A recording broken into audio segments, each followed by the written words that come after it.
Welcome back guys to Voicey here and another r/EntitledParents. Don't forget Voicey veterans to like, subscribe and hit that bell to never miss an episode. This story was called Entitled Kid Can't Be Player 1, So She Raises Heck. This happened about 2 years ago, but I still remember the details like it was yesterday. The background. This story is about my 3 cousins all under 12 years old. 2 of them live in Minnesota, and we don't get to see them very often. But in August for the past years, they take a month-long trip to my grandfather's house in New York. My other cousin is the youngest. She lives in New York too, about an hour away from me. She is pretty spoiled. She is 10 and she has a Kindle, an iPad, and an iPod. And she's the biggest snitch. EC and M1, M2 are not from the same immediate family. In the story is me, entitled cousin, Minnesota 1, cousin, Minnesota 2, entitled aunt, and I am you in the middle uncle. Some more background. My grandpa finished his basement when my M1 was born, as that was his 6th grandchild. Now he has 9. So that we'd all have space when family gatherings went. A bathroom, pool table, and huge box TV. The whole 9 yards. I've spent a 5th of my life down there. He got a Wii down there after it had come out, and it had been down there since it hasn't come out. Shoot to the present day. M1 and M2 were in New York on their August trip, and it was coming to a close. Entitled cousin and M1 had sort of been arguing the entire trip because they are young and they had been in a way shoved down each other's throats by EA, because every other day in August they'd see each other lots. Lots of little girl arguing between stupid things like shampoo and slime. We were in my grandpa's basement playing with the Wii, and I was messing with EC, changing the player numbers on the remote. She had been begging to be player 1, being all nasty and crying to me. 10-year-old. I had changed the player numbers about 3 times when she went upstairs to EA, who sent down IMU to calm EC down.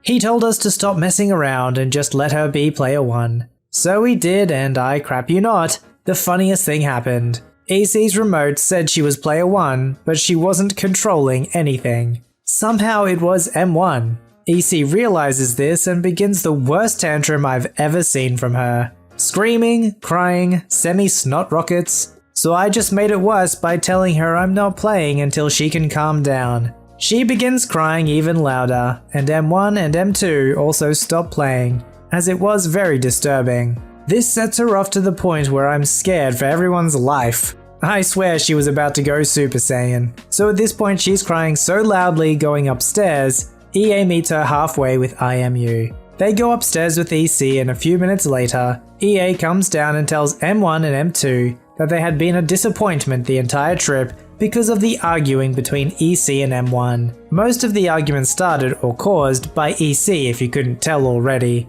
EC is bossy, which I should have said already. Then EA turns to me because I'm the oldest in the room by 5 years. She is very angry and couldn't suppress her child and help the situation, which shouldn't be my responsibility, because her entitled child was raised expecting everything to be given to her. No matter what, no matter when, no matter why, etc. So I'm kind of irritated, but I'm not upset yet, because I know that's how EA is sometimes. I do get upset, however, when IMU sends everyone but me upstairs. He gives me a lecture on how I'm supposed to be mature now. I don't like it when anyone disciplines me except my dad, because he told me not to take crap from people. Especially in the situation which was not my fault, but was a direct fault of their parenting. I will admit I did add some gas to the fire, but I still don't blame myself too much. She grows up expecting everything. So he is lecturing me, I can still see EC crying upstairs. It's been at least 5 minutes since she went Super Saiyan crybaby. IMU wraps up and M1 and M2 come down, followed by EA. She is leaving with EC and IMU, and she just left, didn't say bye to anyone. Not even her father-in-law, who doesn't ever deserve to be ignored. Not ever. He is the kindest soul on the planet. So, exit EC, EA, and IMU, without a goodbye. Sometimes those family trips, where it's like a vacation and everyone's together, they haven't seen each other in a long time, they start off really pleasantly, but when you're confined in a small place for too long, eventually there's conflict, and the nastiness just comes out. It's kinda sad when you think about sometimes we're more tolerant and kinder to strangers than we are to our own family members. This story was called EK Calls EM on Us for Watching PEWDIEPIE. To begin with, a little bit of context. My siblings and I are homeschooled, and we go to a Christian apologetics class every Friday. Since my mum is friends with most of the parents and my brother is friends with most of the children in that class, we decided to have them over for lunch on Wednesday. All told, about 12 kids showed up with their parents. The kids, including me, despite being a teenager, had the backyard, the den, and the playroom to hang out in, while the adults had the kitchen and the living room. The backyard has a swing, a huge tree, toys, and 2 playhouses. The den has a 42-inch TV that was playing some kids movie, not to mention several boxes filled with toys. While the den and the living room are downstairs, the playroom is upstairs. The playroom also has a large plasma TV and some toys. The only difference between the playroom and the den was that the kids had set the playroom up like a movie theater, snacks, drinks, rows of seats, etc., so that they could watch a movie. However, after a while, the younger kids left, leaving the older kids in the playroom. Now onto the story. After everyone had lunch, I went upstairs to check on the older kids, who I hadn't seen in half an hour. Once I got there, I noticed they were watching PEWDIEPIE while my little brother battled his Beyblades, with 2 of his friends on the other side of the room. I love PEWDIEPIE, and I usually find a quiet time of day to watch his videos so that I'm not interrupted. So watching this video with a bunch of tired kids was ideal. I sat down and all was fine and dandy until the EK showed up. He seemed nice and wasn't much of a hassle before, but seeing us watching PEWDIEPIE triggered something in him. He started demanding that we took PEWDIEPIE off the screen because his mum didn't let him watch that. Now there were 6 kids, including me, watching PEWDIEPIE, and none of us had cared that he had cursed twice in the 6 minutes of the video that we had watched. But to EK, this seemed like a reason to call the FBI on us. The thing is, EK had just walked in. He didn't know what PEWDIEPIE was saying, and he had never heard him curse. But he just didn't want us watching something that he wasn't allowed to watch. He could have gone to the den or the backyard or the living room, or even to the other side of the room. But he decided that he wanted to be there at that exact moment. Not wanting to be bothered by an annoying brat, all of the older kids just ignored him and continued watching the video. Of course, this did not please EK, and he climbed onto the TV stand and put his arms out as if to block the TV. Annoyed, I sternly told EK to get down because it was dangerous, and we were trying to watch. I'm pretty tall and I have a permanent mad face, so he immediately did as I said in fear that I would hurt him. I would never do anything like that, but he was still a little intimidated. After about 30 seconds, he grabbed a chair, put it in front of the TV, and stood on it. All of the older kids were starting to get pretty ticked off, so I told him to get down again. He got down, but it was only to climb back onto the TV stand. I had to threaten him with calling the adults at this point, something that I later regretted because that is where he got the brilliant idea of calling EM on us. He went downstairs, and about a minute and a half later, he came back with EM. Here's how the conversation went, to the best of my recollection. What's going on here? They're watching PEWDIEPIE. We're just watching a video. He's not allowed to watch that. That is an inappropriate video. Pewds was ranking Minecraft mobs. It's really not. We told EK that he doesn't have to watch it if he doesn't want to. Yeah, we have a TV downstairs. No, he should be allowed to be up here, and he wants to play with his friends. My brother. You need to take this off. Older kids groan and sigh. At this point, I was bewildered that this entitled mum had reasoned that forcing an entire group of kids to stop watching a video so that her son could be where he wanted to be at the time of his choosing. So I turned off the TV and left. I feel bad for leaving the other older kids behind. I thought I could have invited them to my room to finish the video on my computer, but I know EK would just have found his way in there and forced us to take it off. All in all, it was an annoying experience and a win for the EMs and EKs. One last thing, I want to attempt to explain the case of the Christian EMs. No, not all Christian mothers are all that bad, but there are a few that ruin it for everyone else. These entitled mums generally think that because they're Christian, they are immediately above everybody else and nothing that they can do can be wrong. However, the Bible teaches Christians to be humble and to judge their own actions as well as to correct their own children when they do something wrong. So if you meet a Christian mother, remember, they're not all insane sociopaths. There's nothing wrong with wanting to have high standards for your children if, you don't approve of them watching something on YouTube. But you can't just automatically extend that to every single child that your child comes in connection with. The kids who aren't your kids that you're trying to parent just aren't going to respect you. they're just gonna hold resentment towards you because they know you don't really have any say over what they can and can't do, and they're probably just going along with it out of politeness. The thing she really should have done was just encouraged her child to go play in one of the many other places they could have played. You know what, perhaps if that was the only place the kids were allowed to play, maybe then she should have gone to me like, you know what, look, this is where my kid has to be, I don't want him having to hear that kind of thing, could you please turn it off? And considering they obliged when you were really rude to them, I'm sure they would have done the same, probably even more so, if you asked them really nicely.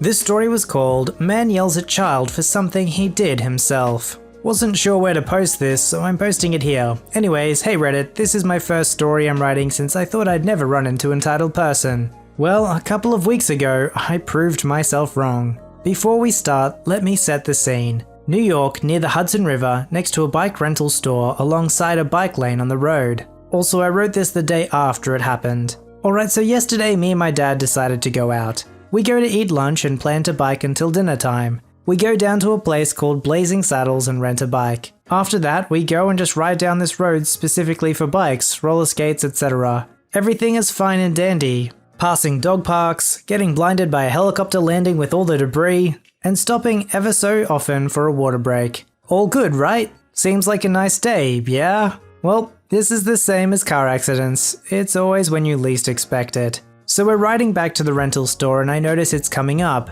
What's next is important to note. I tilt my head several times to signal I'm turning left, because I'm an idiot and I don't know how to do hand signals. After the head tilting, I wait until the other bike passes me, then I turn and use the aid of the sidewalk to help dismount. I'm very short and I only could reach the floor on my tiptoes. I get off the bike and I hear behind me, censoring curse words just because, the cast. EB entitled B, he looks to be 30 to 40, and he's also a grown man. BS bystander, BP bike people, the rental staff. Hey! I turn around. You freaking have to signal when you're turning! So then I turn back around and start to move my bike towards the bike rental. Thinking this is just some crazy guy, I'll just ignore them like the other bullies that were at my school. He'll just curse into the air and leave me alone. Welp, I was wrong. As I'm walking, I hear, "Hey, don't you freaking walk away when I'm talking to you!" "Hey, calm down, dude, leave her alone." "Yeah, she's just a kid, leave her be." Don't listen to that guy. Let's get your bike returned. "Welcome back, let me get that for you." "Hey, didn't you hear me? I said don't freaking walk away. You're freaking paying for this." I hand my bike over to the bike rental people, while EB stomps over, still shouting, while my dad stands between both of us, so in case EB decides to get physical. "Look at what you freaking did to my bike. Look at it. The freaking spokes of my bike are freaking broken. Look, this bike is a $10,000 bike. It's not some rental bike." I look, and if there was anything, it'd probably be a hairline fracture or something only seen with a magnifying glass. "Excuse me, can you please leave us alone?" "What even is that?" Referring to me. "Is that a boy or a girl? Like, what even is that?" Wow, okay. Pulling the gender card in this day and age. Great. Though I've been mistaken for a guy several times, I'm just a girl with a very short haircut. Gee, thanks. "I'm not having this conversation, please leave us alone." So then the BP finishes the transaction and gives back my dad his $100, since he returned the bike in good shape, with the EB still yelling at us. Then my dad turns back to leave the place. "Hey, where do you think you're going? This is a $200,000 bike. These tires are $500 alone. You're paying for this." "We're leaving to go back to our car." "No, you aren't. You're staying right here and I'm calling the police. You're staying there." At the moment, he's also getting very close in our faces. "Don't come any closer." "I'm not touching you. See, I'm not touching you. Hello? Police? Yeah, I had a bike accident. This guy hit me with this bike and now it's freaking broken. No, I don't need a freaking ambulance. I need a police so I can get a police report. This freaking person won't take any responsibility." Points at me. "You could at least take freaking responsibility. This is your fault. I don't know whatever you are, girl, boy. Freaking take responsibility." "Excuse me, I'm not having this conversation. Wait until the police come." This whole thing goes on for a long time. EB is just ranting, trying to get under my skin. So I distract myself and look at the pigeons and whatnot. At some point, EB kept calling the police and even threatens to attack us if we try and leave. Even when I tried to move out of the way for another biker, he yelled at us then too. Since it's been an hour of this guy holding us there, my dad calls the police. Hello, police? Yes. Says personal information that I can't share. This man is threatening us and it's getting very hostile. Hostile? This freaking person won't take responsibility! He is threatening us that he will assault us if we move. Yeah, that's right. I won't let these guys move on until your police get here. I'll freaking push them. I don't care. Please stop interrupting. Yes, he's also called the police a couple of times. Hey, don't touch me like that! I didn't even touch you. I'm talking to the police right now. He's being very aggressive and I would like to have police protection from this guy. Thank you. Yes, alright. I'll see you soon. My dad talks to me in Chinese. We're both Chinese. That since the place closes at 7, we'll leave since it's been too long. I agree. After a while, EB calls the police several times and they end up not showing up at all. Thanks, police. My dad then says to EB that we're going to leave. He threatens us again and then goes on the phone again. Then says that he'll follow us anywhere we go. Alright, so there's threatening of assault, threatening of stalking. Keep that up. After a long time, the guy goes over to the BP and tries to get our info, but the BP says no. They aren't allowed to do that. So EB says to call their manager. Yeah, that type of person. And even the manager says no. Finally, the guy calls his lawyer and says that they'll meet at that area and settle. Curses at us again and then pedals away. Post your stories, memes, and fan art at r/VoiceyHere. Don't forget to like, subscribe, and hit that bell to never miss an episode. Alright, Voicey veterans, I'll see you in the next one.